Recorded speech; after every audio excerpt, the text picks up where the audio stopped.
Yes, welcome back to the channel. If you're new here, make sure you like, share, and subscribe. Please subscribe, please like. It helps me out in the algorithm. Greatly appreciate it. But yeah, this video here, we're basically doing a boxing weekend roundup. So all the boxing that I watched this weekend, the fights I managed to catch, just my opinions on them. And we're going to start from Abdullah Mason and Sam Noakes. So yeah, with this fight, Abdullah Mason, this was my first time I would say that I was properly taken in Abdullah Mason in terms of actually watching him and actually kind of see like what is he actually about. I think I've seen like 2 fights prior to this before of Abdullah Mason, and I can't lie, it really impressed me. Innit? Really impressed me. I feel like it was a proper good watch in terms of like it let me know my man's got a lot of like grit. Like he's got a lot of grit. He's got a lot of heart. Cause I feel like Sam Noakes didn't come there to just be a walkover or a pushover. Even Sam Noakes, this was my first time taking a proper good look at Sam Noakes as well. And both of them, I can't lie, both of them impressed me. Even though Noakes lost, like I feel like he made a very good account of himself in that fight, innit? I feel like he let people who maybe you wasn't aware of him before, you kind of seen what it was all about. Cause he had a heart, man. He had mad heart. I think like even in it might have been like round 3 or something. I think it was round 3, cut his eye. I think Abdullah Mason cut Sam Noakes' eye because he was getting him with crazy uppercuts. Sam Noakes had quite a high guard, and he was getting him with crazy uppercuts that was just going through the guards underneath, just bam. It was some of the shots felt like, yo, like he's really eating these shots, but he kept on going. Like a few times, Sam Noakes looked kind of wobbled, looked a bit like off balance, looked a bit like he could be going there, but he had so much heart in it. My man's got flipping. He's got a big cojones on him. He wasn't trying to flipping. He wasn't trying to get knocked out. I don't think he was trying to like be on the canvas in that fight. Still, he wasn't trying to get like flattened out in it. And I really rated him for that. I feel like he bit down on his gum shield and just literally just had a fight of it. And I feel it was a really good fight. So Abdullah Mason picked up the vacant WBO lightweight title as well. So yeah, congrats to him. I'm gonna keep an eye on him still. I'm gonna keep an eye on him and see where it goes from here. See how his career unfolds in it. From what I've seen from that fight, he's got a lot of heart still, and he's just 21. He's just 21 as well, so he's got a lot of promise. The next fight on the card was Bam Rodriguez versus Fernando Martinez, and I can't lie, man. Bam Rodriguez is probably one of my favorite fighters right now. I can't lie, I feel like he's one of my favorite fighters. I feel like the way he fights, like bro, like my man is just he's got everything. Like I feel like he's got everything. He's got speed. He's got power, he's got durability. Like, in that fight against Martinez, I feel like he was kind of even playing with him a bit. I feel like he could have probably got him out there probably in the 8th, you know, I can't even lie. Obviously, he knocked him out and I think it was in the 10th. But it was just like, bro, like he was just all around the ring, just dancing around him. I feel like my man was just one step behind Bam in that fight. I think Martinez was actually a good fighter. Like, I think he's a good fighter. I don't think he's a bad fighter or anything like that. I feel like he did still give a good account of himself, but the KO, like the actual knockout, the knockout was ridiculous. Like it's like the way he threw it and it connected to my man's jaw. Like he couldn't even get up. Like bro couldn't even get up. The power around it, cause he even dodged. I don't know if Martinez threw like a right hand or something, and then Bam like he's dodged, like he stepped back and dodged it, and just threw it. Bam's a special fighter. I mean, I'm a really big fan of Bam Rodriguez. Obviously, there's a lot of talk about him moving up to fight Inoue, and I'm not gonna lie, I'm not a massive fan of that fight. Not in terms of like I wouldn't watch it or I don't think it would be a good spectacle, but I just feel like I think he has to move up 2 weights to fight Inoue. I believe it's 2 weights. Like I just feel like the size difference. I feel like that's the only thing that can beat Bam Rodriguez. I think it's just size. I don't think it's a skill thing with my man. I don't like no one in his weight class. I feel like has got the same amount of skill as him to even beat him. And I feel like with him, it's more of a thing where if he keeps on moving up, he's moving up. He's just gonna meet somebody who like you might be equal around the same level skill wise, but he's just bigger than you in it. And sometimes when there's 2 people that are the same level skill wise, but the only thing that's different is someone's got a size advantage. A lot of the times, 9 times out of 10, the guy who's got the size advantage is gonna win in it. So I don't want to see Bam Rodriguez lose just because he's moving up and fighting somebody who's naturally bigger than him in it. Cause I feel like in his weight class, like maybe he can move one up, but like in his weight class, I feel like I don't think there's anyone that's touching him right now, innit? So yeah, by knocking out Martinez in the 10th round, he retained the WBC, WBO, WBA, and Ring Magazine titles as well. So yeah, like I said, I don't really want to see him against Inoue like that, man. I'm gonna keep it real. I'd rather him just. You can move up one, but the Inoue fight, or as he grows naturally, innit? Like, I'd rather that. Like, I'd rather as he grows naturally, then maybe. Do you know what I mean? Because he's still. How old is Bam, man? How old is Bam? Let me check.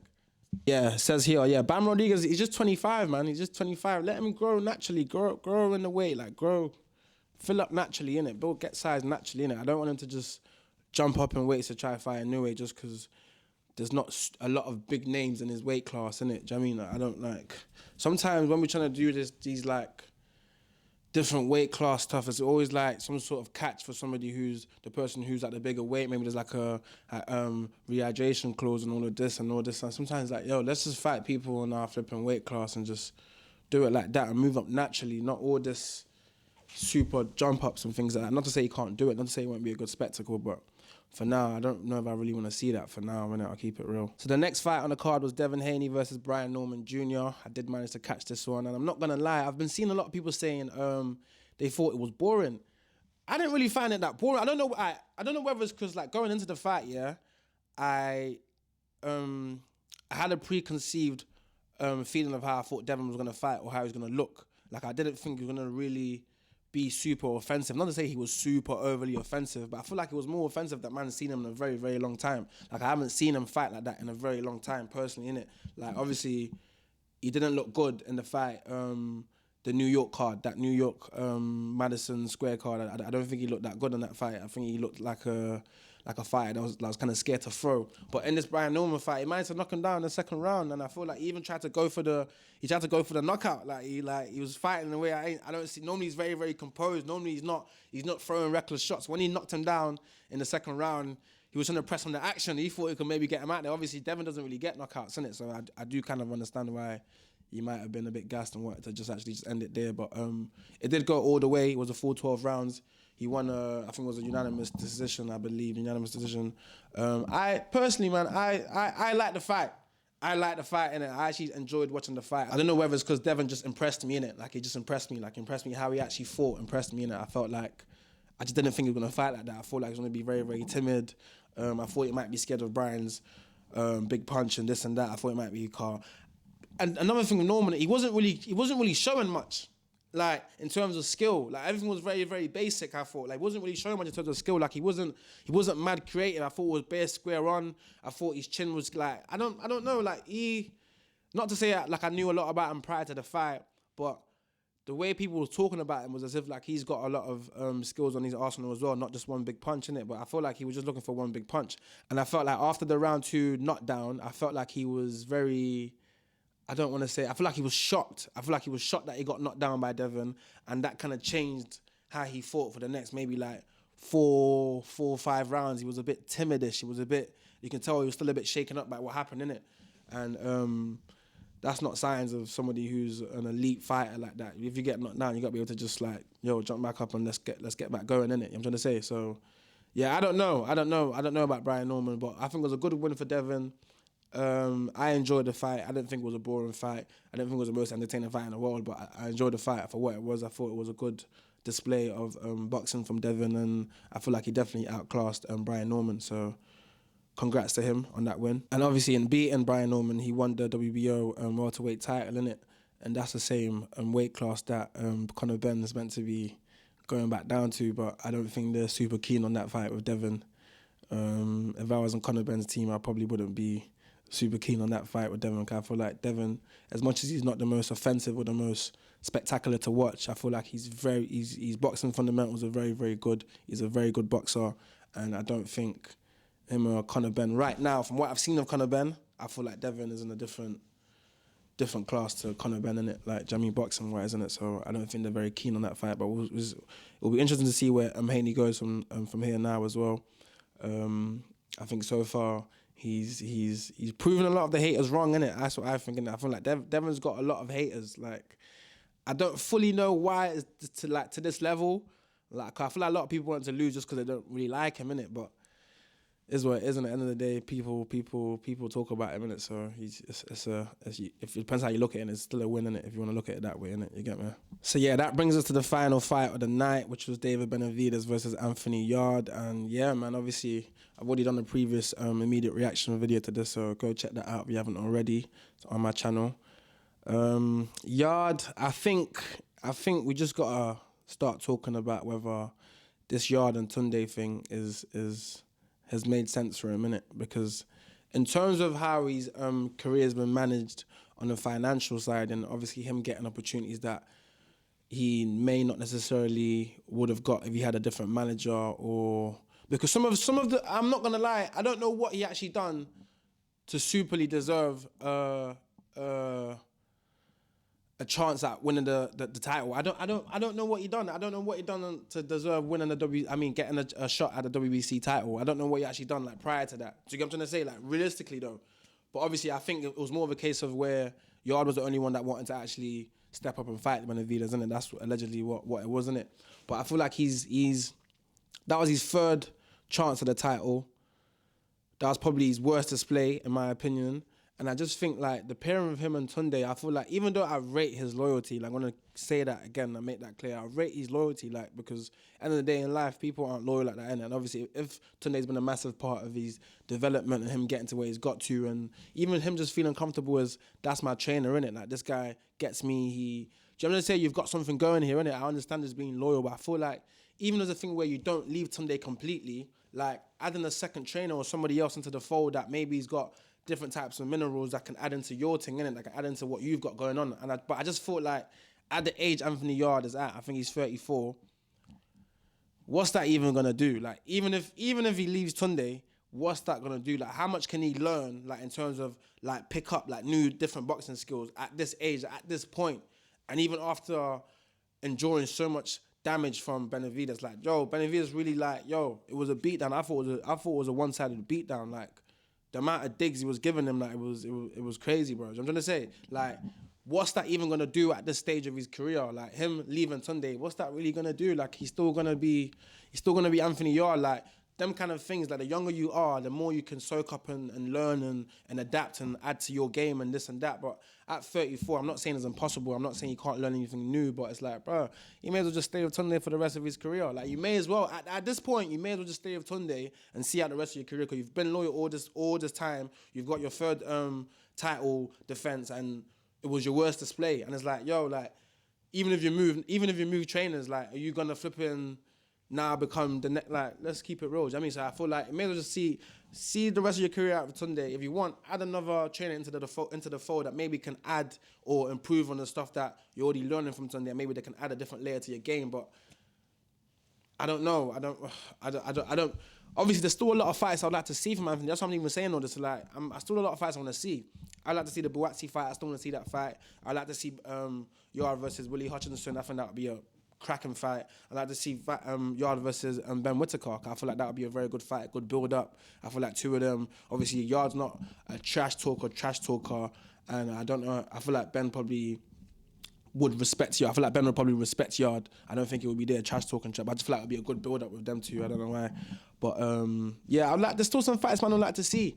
Callum Smith is still out there, even though I feel like I'm not too fussed about that fight, because I feel like if Yarde fought Callum Smith, I just feel like Callum Smith, I just feel like we'll just deal with him, man. I feel like the other fights, I feel like they'll still be entertaining. Do you know what I mean? So I feel like, even though I feel like Joshua Buatsi might edge Anthony Yarde, if I'm being honest, I feel like it might edge Anthony Yarde. I feel like because of this, there's so much history, there's so much built up tension, built up storylines, built up this and that from how long of them meaning to fight each other and not actually getting over the line and getting in the ring. I feel like that would be a great fight. You know what I'm saying? Even where they're both at in their careers, where obviously Yarde has just suffered this loss, and Buatsi is in a bit of a weird place in his career, where I feel like people are starting to rewrite what they think about Joshua Buatsi. So I feel like before, everyone felt like, yeah, this guy's world level. But I feel like now everyone's kind of like, hold your horses a bit. Like, is this guy really what man think he is? Like, 'cause when we now look at his career, it's like, bro, like, you ain't even fought no one like that, bro. Like, you just, do you know what I'm trying to say? Like, you turned down, I'm sure you turned down a chance to fight, I think it was Bivol or something, and it's like, you're just fighting in flipping sports halls and that in Birmingham. Not saying there's anything wrong with that. And this and that. Even the move over from Matchroom to the flipping boxer, and I don't know, like when you look at his career, like what, like come on, man, like not to say, and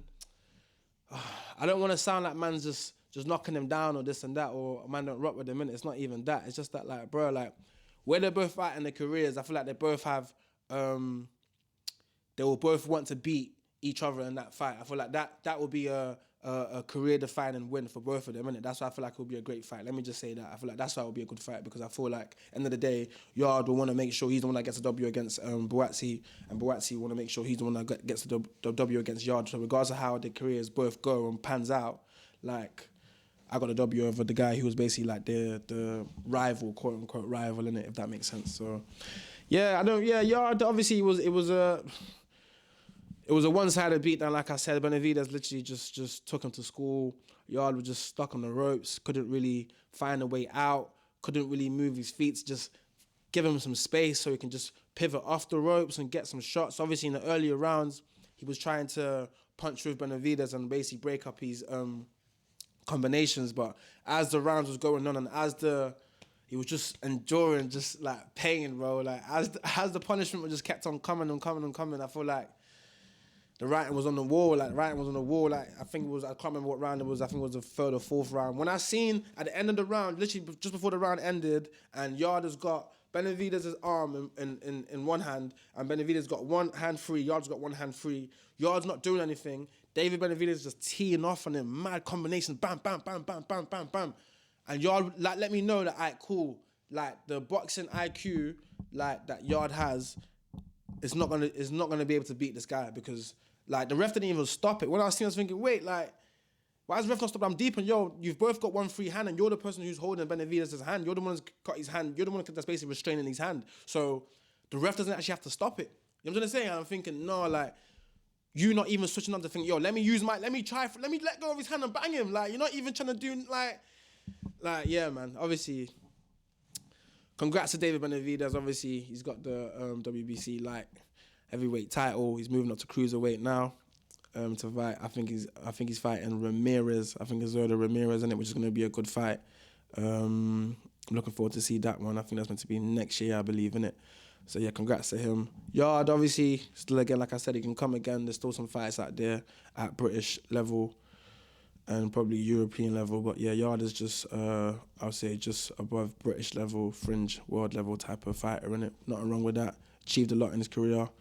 Can't knock him, can't knock the man. He's tried, innit? You know what I'm trying to say? And he's a warrior, innit? I feel like Yarde's a warrior. Like, he goes in there and gives all he can give, innit? He's not coming there just to roll over, innit? Like, even, I feel like if the ref didn't stop it, it's not a thing where he would have conceded. Like, he's not that type of fighter, innit? Like, the ref has to come in and stop it, or a towel has to be thrown, or it has to be one of them, or you're taking him out. He's lay flat on the ring. He's not a guy where he's just gonna flip and take a knee and just accept defeat, innit? So I do rate that about him, and I really rate him as a person, innit? So he can come again, innit? He can come again. Obviously, the title shots and this and that, I don't think is warranted anymore. I feel like that should end now. I feel like that, the third one, that's it. Each time you've lost is cool. Do you know what I mean? Man can't keep on rewarding the person who lost. Like, one thing about the UK, man love rewarding the person who came second. Like, it's okay. I mean, we can still commend them, clap him. I mean, like, well done, but no more title shots for Anthony Yarde, man. I feel like he's